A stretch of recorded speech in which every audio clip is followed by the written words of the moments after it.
மாண்புமிகு பேரவைத் தலைவர்களே, கொசத்தலையாறும் பக்கிங்காம் கால்வாய் இரண்டும் கடலில் கலக்கும் எண்ணூர் முகத்துவார பகுதியில் கொத்து கொத்தாக மீன்கள் செத்து மிதந்தது.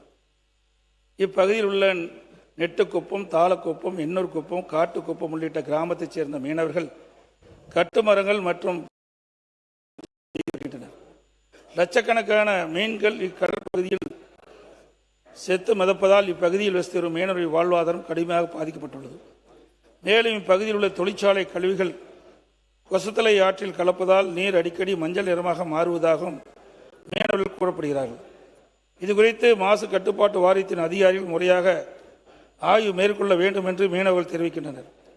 முகத்துவார பகுதியில் ரசாயன கழிவுகள் கலக்கப்படுவது என பசுமை தீர்ப்பாயம் எச்சரித்துள்ள நிலையிலும் கழிவுகள் ஆற்றில் கலப்பதாக புகார் அளித்துள்ளது. இதனால் மீனவருடைய வாழ்வாதாரம் கடுமையாக பாதிக்கப்பட்டுள்ளதாக இப்பகுதி மீனவர்கள் ஆர்ப்பாட்டத்தில் ஈடுபட்டு வருகிறார்கள். எனவே அரசு உடனடியாக தலையிட்டு மீனவருடைய வாழ்வாதாரத்தை பாதுகாக்க தக்க நடவடிக்கை எடுக்க வேண்டும் என்று அரசினுடைய கவனத்தை ஈர்க்கின்றேன்.